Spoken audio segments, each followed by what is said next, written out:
Let me ask you something. Have you ever been in a conversation where you can hear yourself talking and you're watching yourself from somewhere outside your body, cataloguing every word, every gesture, every micro-expression on the other person's face? You're there, fully present, but also removed, observing, analysing, running commentary on your own performance while it's happening. Most people have felt this once or twice. A job interview maybe, a first date. But for some people, this is every conversation, every moment, every breath. They're watching themselves live their lives like they're both the actor and the audience, and they can never quite figure out how to just be in the scene. Here's what's fascinating. We often talk about awareness like it's purely good. Be more present, we say. Be more mindful. Know thyself. And yes, awareness is a gift, but like any gift, it can become so heavy you don't know where to set it down. Because here's the truth. There's a kind of awareness that doesn't set you free. It pins you down. See, most people move through their day with a certain mercy toward themselves. They say something awkward at lunch, feel a flicker of embarrassment, and then they move on. The moment passes. It dissolves into the background static of their life. But people who are too aware, that moment doesn't pass. They replay it. They analyse it from 6 different angles.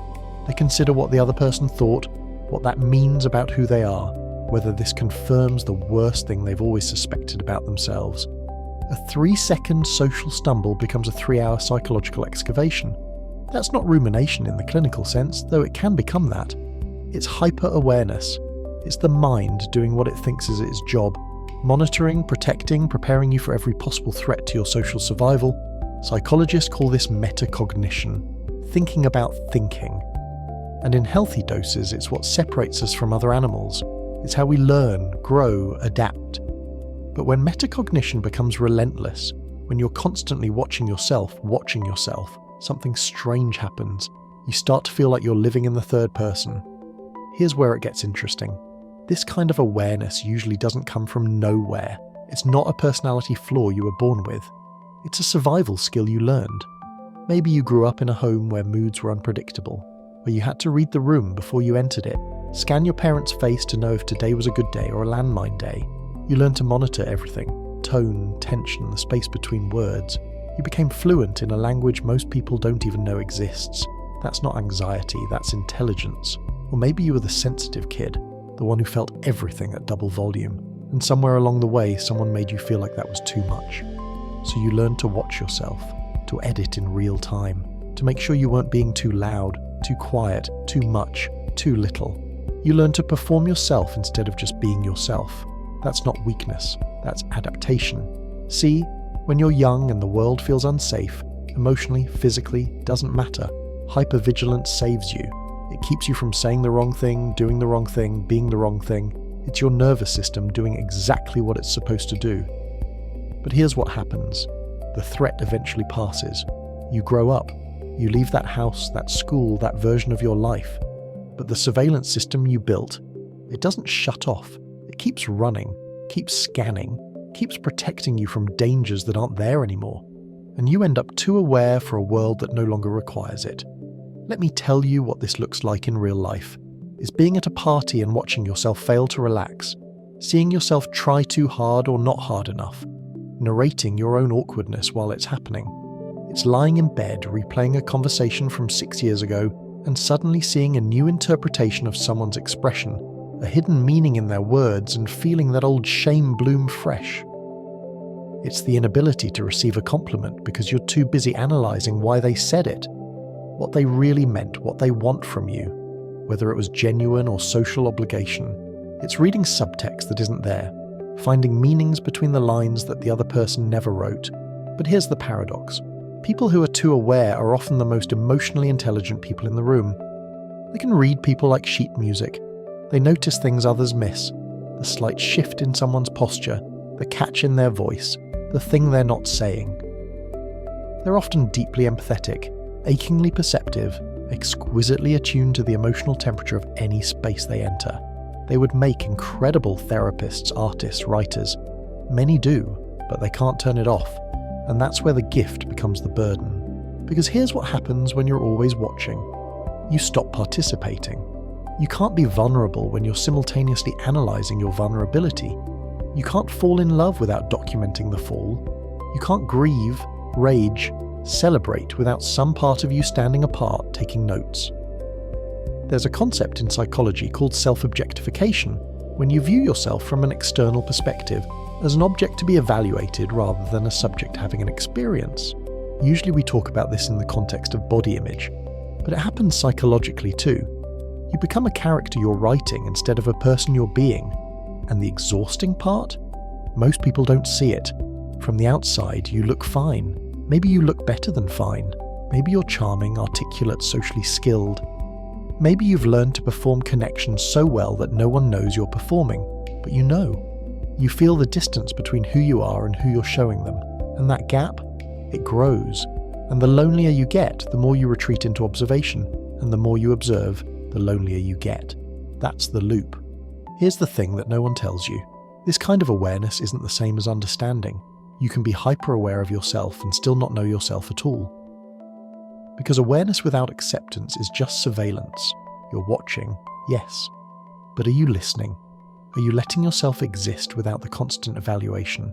Some of the most self-aware people I've known are also the most disconnected from their own needs, their own desires, their own right to take up space without justification. They can tell you exactly why they are the way they are. They can trace every defense mechanism back to its origin. They can articulate their patterns with clinical precision. But when you ask them what they actually want, what they actually feel right now in this moment, they go quiet. Because they've spent so much time watching themselves, they forgot how to inhabit themselves. So what do you do with this? How do you live with a mind that won't stop narrating? Here's where I could tell you meditation helps, that therapy helps, that practice helps, and all of that is true. But here's the truth underneath the truth. This doesn't just go away.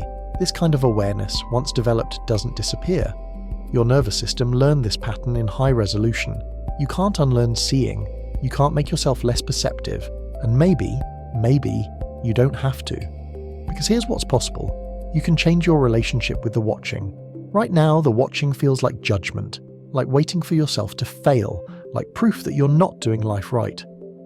But what if the awareness could become curiosity instead? What if instead of, why am I so awkward, it became, isn't it interesting that I feel awkward right now? What if instead of narrating your inadequacy, you were simply noticing the experience of being human? That's not toxic positivity. That's not pretending the hypervigilance doesn't hurt. It's just softening the voice that does the watching, making it kinder, more spacious, because you can't stop being aware, but you can stop weaponizing it against yourself. Here's something else. Some people need to become more aware. They're sleepwalking through life, disconnected, numbed out. But you don't need more awareness, you need more permission. Permission to be awkward, permission to not read the room perfectly, permission to say something and not immediately calculate its impact, permission to exist without optimization. You need less surveillance and more mercy. And here's what's quietly powerful about this. The same sensitivity that makes you hyper-aware, that same quality, is what makes you capable of profound connection. Not despite your awareness, but because of it. When you're with someone who's also learned to watch themselves, who also knows what it's like to live at that level of consciousness, there's a recognition that happens. A relief. You don't have to explain, they already see it.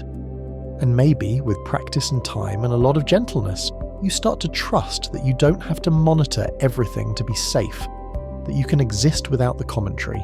That awareness can be a background hum instead of a constant alarm. Not always. Some days the surveillance comes back at full volume. That's okay, that's human. But sometimes, in certain moments with certain people, in certain rare pockets of time, you might feel it. That thing you've been watching for your whole life. The feeling of just being in your life instead of beside it. So let me leave you with this.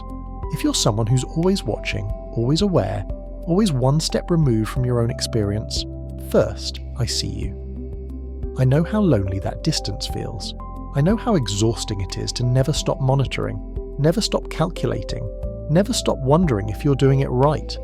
But here's what I want you to know. You're not broken. You're not too much. You're not damaged beyond repair. You're someone who learned to survive by becoming conscious. And that consciousness, as heavy as it feels, is also your depth. It's why you understand people.